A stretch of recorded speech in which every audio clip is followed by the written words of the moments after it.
తండై.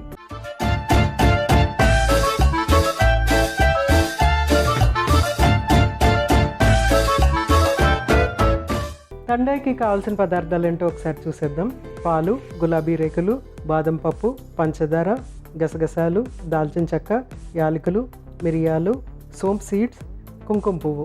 So అన్నీ రెడీగా ఉన్నాయి. వీటిని మనము ఫస్ట్ గ్రైండ్ చేసుకుని పాలల్లో వేసి చక్కగా మరిగించి దాన్ని సర్వ్ చేసుకోవటమే అనమాట. సో ఫస్ట్ ఏం చేద్దామంటే ఇక్కడ పాలు మరిగించడానికి పెట్టేసుకుందాం. ఫస్ట్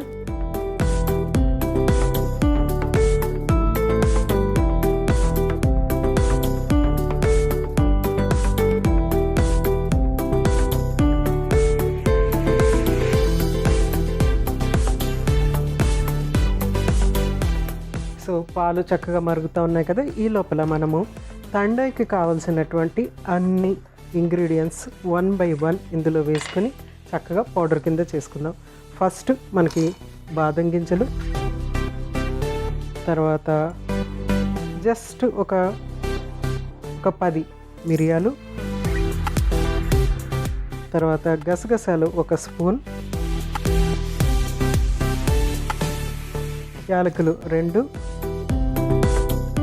ముఖ్యమైనది సోంపు. ఇది మనము ఆల్మోస్ట్ ఒక 2 స్పూన్లు యాడ్ చేస్తున్నాము. తర్వాత దాల్చిన చెక్క, అన్ని స్పైసెస్ ఉన్నాయి ఇందులో. నెక్స్ట్ పంచదార వేస్తే ఏంటంటే ఈజీగా మనకి చక్కగా పౌడర్ ఫామ్లో వస్తుంది. సో అందుకని పంచదార ఇక్కడ యాడ్ చేస్తున్నాను. తర్వాత మిగిలిన పంచదార కొంచెం ఇక్కడ యాడ్ చేస్తున్నాను. తర్వాత పాలు కొంచెం వేడైనవి కదా, ఈ వేడైన పాలుని కొద్దిగా ఏంటంటే మనం కుంకుమ పువ్వు ఉంది కదా, దాంట్లో కుంకుమ పువ్వుని పాలలో కొద్దిగా అట్లాగా నానబెట్టుకుందాం.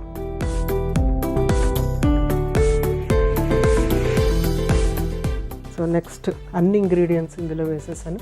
అన్ని మసాలా దినుసులు, బాదం పప్పు, దాల్చిన చెక్క, మిరియాలు, సోంపు, యాలకులు, గసగసాలు, పంచదార.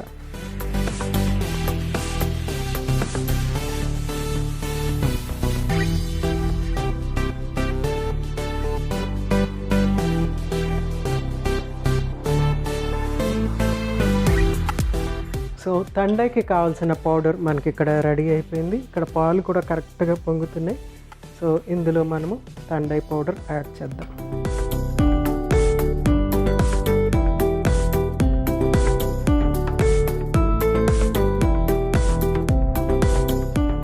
సో మనము యాడ్ చేసినటువంటి ఈ మసాలా అంతా కూడా ఇందులో కొంత కుక్ అయిన తర్వాత అప్పుడు మనం దీన్ని సర్వ్ చేసుకోవచ్చు అనమాట. సర్వ్ చేసుకోవటం ఏంటంటే దీన్ని ఒక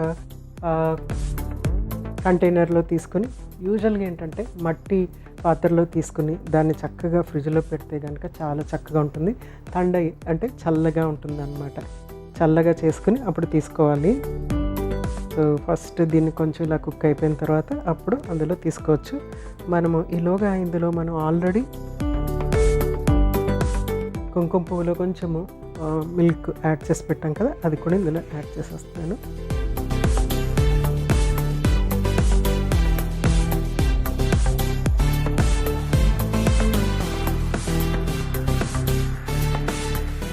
సో కరెక్ట్గా మనకి కావాల్సిన కలర్ వచ్చేసింది. తండై ఏంటంటే కొంచెం ఇట్లాగా ఆఫ్ వైట్ లాగా ఉంటుంది అనమాట.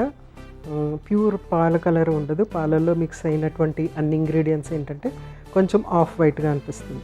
ఇది తీసుకుంటున్నప్పుడు కొంచెం అక్కడక్కడ కారంగా ఉంటుంది. బేసిక్గా తీయగా ఉంటుంది. ప్లస్ మనకేంటంటే ఈ సోంపు ఒక ఫ్లేవర్ మాత్రం చాలా ఎక్సలెంట్గా వస్తుందన్నమాట. వేరే మసాలా దినుసులతో కలిసి చాలా ఎక్సలెంట్గా ఉంటుంది. సో సోంపు గురించి మనం చాలా విషయాలు తెలుసుకుంటున్నాం కదా. సోంపులో ఏంటంటే ముఖ్యంగా కొన్ని ముఖ్యమైనటువంటి విటమిన్స్ ఉంటుంది. విటమిన్ సి ఇందులో ఉంటుంది, ఈ ఉంటుంది, కే ఉంటుంది. అలాగే కొన్ని minerals, calcium, magnesium, zinc, selenium, iron ముఖ్యంగా ఇవన్నీ కూడా ఈ సోంపులో ఉండటం వల్ల ఏంటంటే అవి మనకి చాలా చక్కగా ఉపయోగపడుతూ ఉంటాయి అన్నమాట. అంతేకాకుండా ఇందులో హీలింగ్ ఎలిమెంట్ ఏంటంటే పాలిఫినాల్స్ అనేవి ఇందులో చాలా బాగా ఉంటాయి. ఆ పాలిఫినాల్స్ చేసే పని ఏంటి అంటే కనుక లిపిడ్ ప్రొఫైల్ని నార్మల్గా ఉండివ్వటం, అంటే మనకి కొలెస్ట్రాల్ లాంటివి ఉంటే కనుక అవి తగ్గించడానికి ఉపయోగపడుతూ ఉంటాయి. అలాగే ఇన్సులిన్ రెసిస్టెన్స్తో బాధపడుతున్న వాళ్ళకి, వెయిట్ ఎక్కువగా ఉన్న వాళ్ళకి దానికి కూడా ఉపయోగపడుతుంది. అలాగే బీపీ ఉన్న వాళ్ళకి కూడా ఇది చాలా చక్కగా ఉపయోగపడుతుంది అనమాట. పాలిఫినాల్స్ ఏంటంటే హెల్ప్ చేస్తాయి అన్నమాట ఇవన్నీ నార్మలైజ్ చేయడానికి, తగ్గించడానికి. సో రెగ్యులర్గా సోప్ మనము ఇలాగ ఇన్ని డిఫరెంట్ వెరైటీస్ చేసుకుంటున్నాము, అలాగా తీసుకోవచ్చు. లేకపోతే మనం ఏం చేయొచ్చు అంటే రెగ్యులర్గా కొంచెం భోజనం అయిన తర్వాత ఒక స్పూన్ సోంపు తీసుకుంటే కనుక డెఫినెట్గా దానివల్ల మనకి బోల్డంతా ఫలితం ఉంటుంది అన్నమాట. సో స్లోగానే మనం కుక్ చేసాము, కొంచెము హీట్ చేసేసి మనం దీన్ని దించేసుకోవచ్చు. చక్కగా మరుగుతుంది, ఇంకొంచెం మరిగిన తర్వాత మనం దీన్ని సర్వ్ చేసేసుకోవచ్చు. అయితే ఇది యూజువల్గా ఏంటంటే హోలీ టైంలో దీన్ని చక్కగా యూజ్ చేస్తూ ఉంటారు. దీన్ని చక్కగా ఒక కుండ నిండా కాసేసి ఫ్రెండ్స్ అందరికీ ఇవ్వటం అనేది చేస్తూ ఉంటారు. ఇది తాగిన తర్వాత అప్పుడు హోలీ ఆడటం అనేది చేస్తూ ఉంటారు అనమాట. అఫ్కోర్స్ ఇది చాలా ఎనర్జీ ఇచ్చేటువంటి ఆహార పదార్థం, ప్లస్ ఏంటంటే యాక్టివ్గా ఉండిస్తుంది. ఎందుకంటే దీంట్లో వేసినటువంటి అన్నీ కూడా స్పైసెస్ కాబట్టి చాలా యాక్టివ్గా ఉండిస్తుంది. తర్వాత పాలుతో మనం ఇది మిక్స్ చేస్తున్నాం కాబట్టి బోల్డన్ని పోషకాలు ఇందులో ఉంటాయన్నమాట. సో చక్కగా ఉంది. అయితే మంచి చక్కగా మరిగిపోతుంది ఇది. సో సోంపు రెగ్యులర్గా తినటం అనేది నేను చెప్పాను. అలాగే ఏంటంటే ఒక అపోహ ఉంది, చిన్నపిల్లలు తింటే మంచిది కాదు, తినొద్దు అనేసి పెద్దలు తిడుతూ ఉంటారు, తినకుండా ఆపుతారనమాట. ఏం జరుగుతుందంటే చిన్నపిల్లలకి సోంపు అనేది చాలా అపటైజింగ్గా ఉంటుంది, చాలా అడిక్టివ్గా ఉంటుంది అనమాట. అంటే తిన్న తర్వాత ఇంకొంచెం తింటే బాగుంటుంది అంటుంది. ఎందుకంటే ఆ ఫ్రెష్నెస్ ఎలాగ ఉంటుందంటే అడిక్టివ్గా ఉంటుంది. అందుకని చిన్నపిల్లలు ఏంటంటే కావాల్సిన దానికంటే ఎక్కువ తినే ఆస్కారం ఉంటుంది. మరీ చంటి పిల్లలు అయితే డెఫినెట్గా ఇలాగ ఇంత ఫైబర్ ఉన్నటువంటివి, తర్వాత సీడ్స్ లాంటివి డెఫినెట్గా ఇవ్వకూడదు మరీ చంటి పిల్లలకైతే. అంటే 1 year లోపల పిల్లలకైతే డెఫినెట్గా ఇవ్వకూడదు. 1 year దాటేసిన తర్వాత మనము పిల్లల్ని అటు ఇటు తీసుకెళ్తున్నప్పుడు హోటల్స్లో ముఖ్యంగా ఈ సోంపు అవి సర్వ్ చేస్తున్నప్పుడు పిల్లలు ఎక్కువగా తీసుకునే అవకాశం ఉంటుందన్నమాట. సో అలాంటప్పుడు డెఫినెట్గా ఎక్కువ అవసరం లేదు, జస్ట్ కొంచెం ఒక పించ్ తీసుకుంటే సరిపోతుంది. పిల్లలు అక్కడితో ఆఫ్ చేసేయచ్చు. అదే పనిగా ఎక్కువగా డెఫినెట్గా తీసుకునే అవసరం లేదు. అయితే అది ఎక్కువగా తీసుకోవటం వల్ల ఏమవుతుందంటే ఎక్కువ గ్యాస్ ప్రొడక్షన్ ఉండే అవకాశం ఉంటుంది, ఎందుకంటే ఎక్కువ ఫైబర్ కంటెంట్ ఉంటుంది కాబట్టి. తర్వాత దగ్గు వచ్చే అవకాశం ఉంటుంది అనమాట. అంటే ఫాస్ట్గా తినటం, పిల్లలు సరిగ్గా తినకపోవటం, సరిగ్గా నవ్వలేకపోవటం ఉంటుంది కాబట్టి దగ్గు వచ్చే అవకాశం ఉంటుంది అనమాట. అంతే తప్పితే అది ప్రమాదం అయితే డెఫినెట్గా కాదనమాట. సో పిల్లలకి నిరభ్యంతరంగా ఇవ్వచ్చు. కానీ ఏదైనా సరే అన్ని ఆహార పదార్థాలు మనము మోతాదులోనే తీసుకోమంటాం కదా, అదేవిధంగా ఇది కూడా మోతాదులో తీసుకోవటం చాలా ముఖ్యం, అవసరము కూడా. తర్వాత ఇది స్పైస్ కాబట్టి బోల్డ్ అంతా అయితే డెఫినెట్గా అవసరం ఉండదు. సో ఇది చక్కగా చిక్కబడింది. స్టవ్ ఆఫ్ చేసేసి సర్వ్ చేసేసుకుందాం.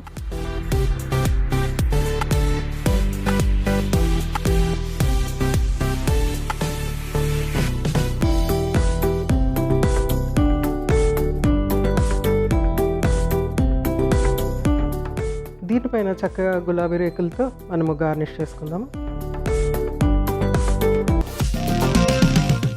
తండయి రెడీ అయిపోయింది. సోంపు యొక్క ప్రయోజనాలు మరొకసారి మీకోసం.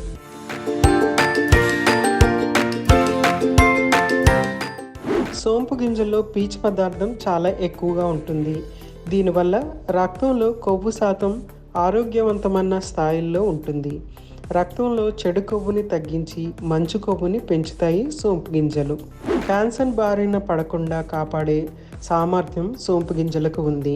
వీటిల్లో కణితలు ఏర్పడకుండా మరియు పెరగకుండా చేసే ఫ్లేవనాయిడ్స్, ఫీనాల్స్ అనే పదార్థాలు ఉన్నాయి. సోంపు గింజలను ప్రతిరోజు తినడం వల్ల బ్రెస్ట్ క్యాన్సర్ మరియు కాలేయ క్యాన్సర్ వచ్చే అవకాశాలు తక్కువగా ఉంటాయి. సోంపు గింజల్లో విటమిన్ సి ఉంది. ఇది రోగనిరోధక వ్యవస్థను శక్తివంతం చేస్తుంది, చర్మ కణజాలాలకు మరమ్మతులు చేస్తుంది మరియు ప్రమాదకరమైన పదార్థాల నుండి రక్తనాళాలకు సంరక్షణ కలిగిస్తుంది.